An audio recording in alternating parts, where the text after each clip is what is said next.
Good morning everyone, how are you? I hope you all are safe at home. Previous video में हमने chapter number 4 की जो worksheet है उसके 4 तक सम सॉल्व किए थे। आज हम आगे सम सॉल्व करेंगे। तो देखो फिफ्थ सम की स्टेटमेंट क्या है। How many days are there in 15 years with 3 leap years. 15 years में कितने डेज होंगे अगर 15 ईयर्स में 3 लीप ईयर आते हो तो। देखो जो ऑर्डिनरी ईयर होते हैं उनमें तो 365 डेज ही होते हैं ना, लेकिन जो लीप ईयर्स होते हैं ना उनमें 366 डेज होते हैं। अब देखो 15 ईयर्स में हमें नंबर ऑफ डेज फाइंड करने हैं। अब इसमें 3 साल तो क्या है, लीप ईयर है, तो एक लीप ईयर में 366 डेज होते हैं। 3 लीप ईयर्स में कितने हो जाएंगे, इसको 3 से मल्टीप्लाई कर देंगे। अब इसमें से 3 साल का तो हमें पता चल जाएगा ना, बिकॉज 3 लीप ईयर है। अब बचे कितने, इसमें से 12 ईयर्स बच गए।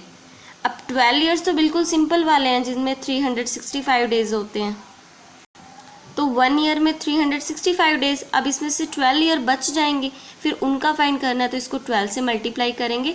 जो दोनों का आंसर आएगा उन्हें प्लस कर देंगे और फिर हमें पता चल जाएगा total number of days in 15 years. ठीक है, तो देखो हम कैसे लिखेंगे फिफ्थ सम की स्टेटमेंट। आप लिखोगे number of days in 1 leap year. एक लीप ईयर में कितने डेज होते हैं,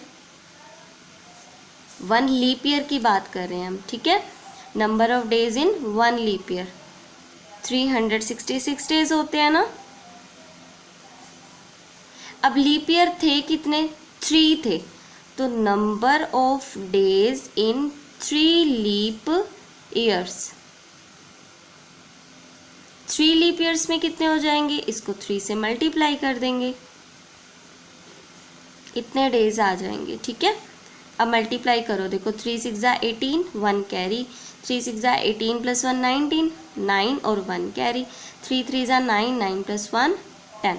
तो इतने डेज तो हो गए 3 लीप ईयर्स में। देखो हमें टोटल 15 ईयर्स में फाइंड करने हैं ना कितने डेज होंगे।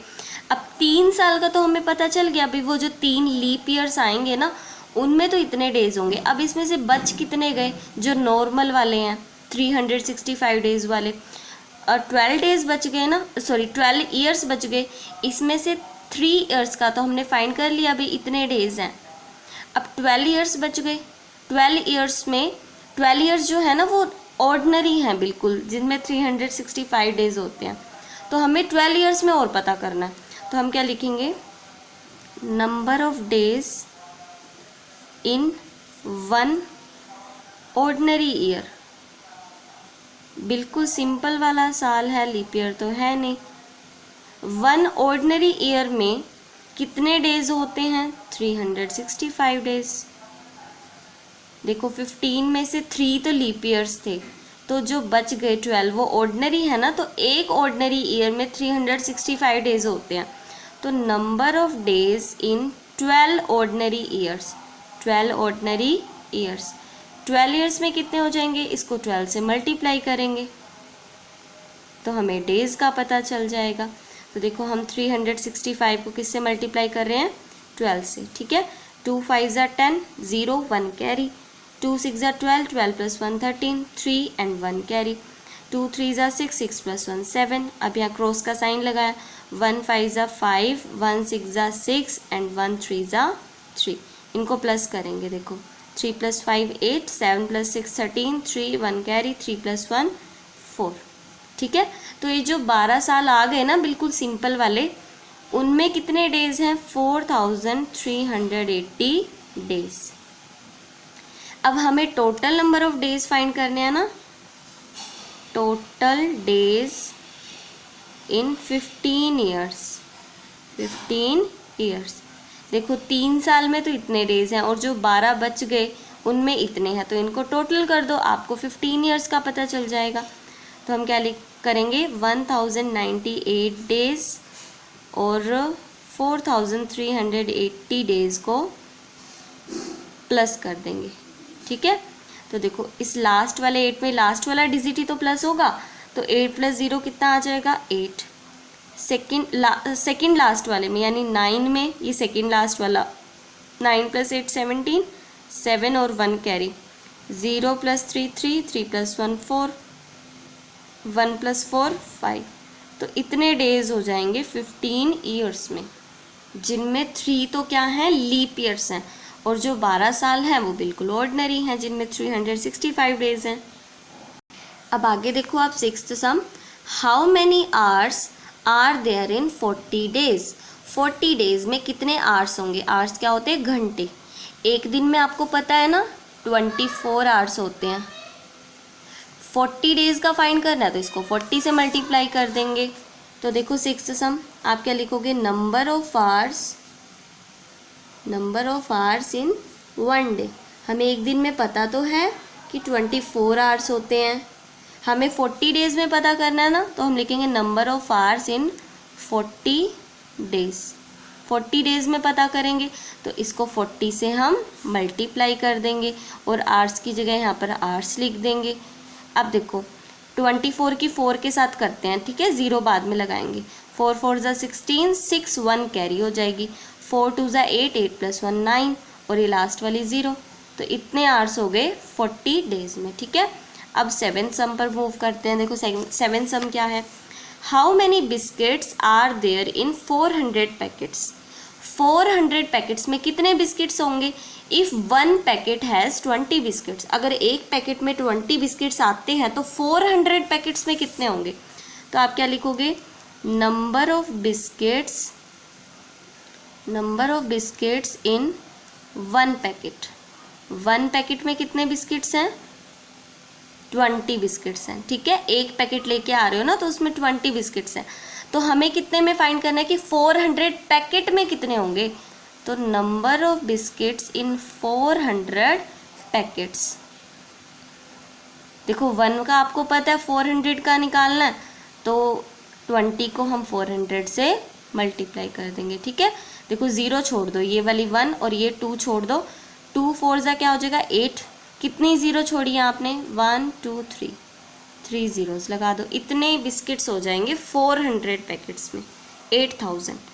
अब 8th सम देखो क्या है, there are 80 apple trees in a garden. एक गार्डन में 80 एप्पल के ट्रीज हैं। इफ़ 1 ट्री हैज़ 90 एप्पल्स, एक ट्री पर 90 एप्पल्स हैं, एक ट्री पर 90 एप्पल्स हैं, और उस गार्डन में ट्रीज कितने हैं, 80 एप्पल ट्रीज हैं। How many apples can be obtained from all the trees. सभी ट्रीज से अगर आप एप्पल तोड़ने लगोगे तो आपको कितने एप्पल मिल जाएंगे। देखो एक ट्री से 90 एप्पल मिल रहे हैं हमें, ट्रीज कितने हैं 80, तो 80 से कितना मिलेगा, एक ट्री से 90 एप्पल, 80 एप्पल ट्रीज से, इसको 80 से मल्टीप्लाई कर देना, ठीक है। तो लिखो number of apples on one tree, सीधा ही लिख देते हैं, number of apples on 1 tree. 1 tree पर कितने एप्पल्स हैं, 90 एप्पल्स हैं। तो ऐसे ऐसे ट्रीज कितने हैं, वहाँ 80 ट्रीज है ना, तो वहाँ देखते हैं कि कितने एप्पल हो जाएंगे। Number of apples on 80 trees, 80 trees पर कितने एप्पल्स होंगे, इसको 90 जो है ना इसको 80 से मल्टीप्लाई कर देंगे। तो देखो एक बार ये दोनों 0 छोड़ देंगे, 9 8 जा कितना हो जाएगा 72, और 2 0 जो आपने छोड़ी थी वो यहाँ लगाएंगे। अब 100 वाली लाइन लिख देते हैं यहाँ पर, बिकॉज देखो हमारी स्टेटमेंट थोड़ी सी डिफ़र कर रही है ना जो उसने पूछा है, तो हम लास्ट वाली लाइन में बता देते होते हैं। तो देखो हम क्या लिखेंगे, 7200 apples can be obtained from all trees। सभी ट्रीज से जब हम तोड़ने लगेंगे ना, सभी ट्रीज हैं कितने 80 तो हैं, 80 से जब हम तोड़ने लगेंगे तो इतने एप्पल्स आ जाएंगे 7200 एप्पल्स, ठीक है। अब 9th सम पर मूव करते हैं। देखो 9th सम क्या है, how many minutes are there in 3 hours। 3 घंटों में कितने मिनट होंगे। आपको 1 hour में पता है ना 60 मिनट होते हैं, तो आप क्या लिखोगे, 1 hour = 60 minutes। हमें 3 hours में पता करना है, तो क्या करेंगे, इस 60 को 3 से मल्टीप्लाई कर देंगे और मिनट्स की जगह क्या आ जाएगा, मिनट्स ही आ जाएगा। तो देखो ये 0 छोड़ दो, 6 3 ज़ा 18, ये 0 छोड़ी थी ना, लगा दो। तो 3 आवर्स में कितने मिनट्स हो गए? 180 मिनट्स हो गए। ठीक है, अब आगे देखो आप, there are 7 months with 31 days. ये कह रहा है कि 7 महीने हैं, 7 मंथ्स हैं, 31 डेज वाले हैं। हर महीने में कितने डेज हैं? 31 डेज हैं। 4 मंथ्स विथ 30 डेज, 4 महीने ऐसे हैं जिनमें 30 डेज हैं। एंड 1 मंथ विद 28 डेज, एक महीना ऐसा है जिसमें 28 डेज हैं। Find the total number of days and add 1 to it to find the number of days in a leap year. ये कहता है कि पहले तो आप total number of days find करो कि डेज कितने हो जाएंगे। देखो 7 महीने तो ऐसे हैं जिनमें 31 डेज हैं, यानी अगर हमें इसमें total number of days find करने हैं तो एक महीने में 31, 7 मंथ्स में कितने हो जाएंगे? 1 मंथ में, आप खुद सोचो, 1 मंथ में 31 डेज, 7 मंथ में कितने हो जाएंगे? इसको 7 से मल्टीप्लाई करेंगे। फिर देखो यहाँ पर ये कह रहा है कि 4 मंथ ऐसे हैं जिनमें 30 डेज है। तो 1 मंथ में अगर 30 है तो 4 मंथ में कितने हो जाएंगे? इसको 4 से मल्टीप्लाई करेंगे। और 1 मंथ ऐसा है जिसमें 28 डेज ही हैं। तो पहले तो आपको टोटल नंबर ऑफ डेज पता करने हैं, पहले आप इनके डेज पता करोगे, फिर इनके डेज पता करोगे, और इनमें तो पता ही है, फिर सभी को ऐड करेंगे। और फिर ये कह रहा है कि add 1 to it to find the number of days in a leap year. अगर आपको लीप ईयर के डेज फाइंड करने हैं ना तो 1 ऐड भी कर दोगे, बिकॉज देखो ऑर्डिनरी ईयर होता है तो उसमें 365 डेज होते हैं, और अगर लीप ईयर होता है तो 366, यानी लीप ईयर में एक दिन ज़्यादा होता है ना। तो वही कह रहा है कि अगर लीप ईयर के डेज फाइंड करने हैं ना तो जितने भी यहाँ पर दिन आएंगे उसमें 1 आप ऐड कर देना। तो देखो 10th सम में हम स्टेटमेंट कैसे बनाएंगे? हम लिखेंगे number of days in 7 months, number of days in 7 months with 31 days. अगर 31 डेज वाले 7 मंथ हैं, 7 महीने हैं, तो उनमें टोटल डेज कितने हो जाएंगे? तो देखो 1 मंथ में अगर 31 है, 7 का निकालना है तो 7 से मल्टीप्लाई तो करेंगे 31 को। तो हमने क्या कर दिया? 7 से मल्टीप्लाई कर दिया। ठीक है, तो देखो 7 1 ज़ा 7, 7 3 ज़ा 21। तो अगर 7 मंथ हैं 31 डेज वाले तो टोटल डेज कितने हो जाएंगे? 217 हो जाएंगे। अब उसने कहा कि 4 मंथ तो 30 डेज वाले हैं, तो हम क्या लिखेंगे? Number of days in 4 months, number of days in 4 months with 30 days. अगर एक महीने में 30 डेज हैं तो 4 मंथ में कितने हो जाएंगे? 4 से मल्टीप्लाई करेंगे ना, दैट मीन्स 30 को हमने क्या कर दिया? 4 से मल्टीप्लाई, 4 3 ज़ा 12 और एक 0 लगा दी, यानी इसमें कितने डेज हो जाएंगे? 120।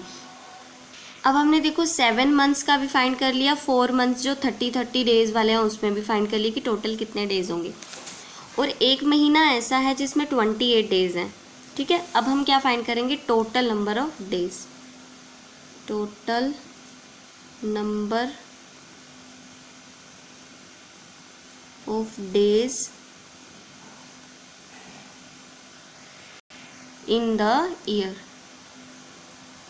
इस साल में टोटल नंबर ऑफ डेज कितने होंगे? देखो 7 मंथ 31 डेज वाले हैं तो 217 डेज बनेंगे। ठीक है, और 4 मंथ्स कौन से हैं? 30 डेज वाले, तो कितने दिन बन जाएंगे? 120 डेज बन जाएंगे। और एक महीना रह गया ना, देखो एक साल में 12 मंथ्स होते हैं, तो 7 + 4 11 मंथ तो हो गए, एक महीना रहता है। उसने क्या कहा कि एक महीना ऐसा है जिसमें 28 डेज है, तो यानी यहाँ पर 28 और भी तो प्लस होगा ना, तो इन तीनों को प्लस करते हैं। ठीक है, तो देखो यहाँ पर हम प्लस कर लेते हैं, टोटल डेज पता चल जाएंगे। 7 + 8 15, 1 कैरी, 2 + 2 4 5 6 और 2 + 1 3, तो 365 डेज तो हमारे बन रहे हैं ना। फिर उसने कहा कि अगर लीप ईयर हुआ ना तो 1 ऐड कर देना, तो हम क्या लिखेंगे, number of days in the year, number of days if it is leap year, number of days if it is a leap year. अगर ये एक लीप ईयर हुआ तो क्या करेंगे, तो एक दिन एक्स्ट्रा होता है ना। अभी तो देखो हमने जिस भी ईयर की बात करी है उसमें 365 डेज आ रहे हैं। अगर लीप ईयर हुआ तो एक दिन फालतू होगा, दैट मीन्स 365 + 1, तो 366 डेज हो जाएंगे। ठीक है।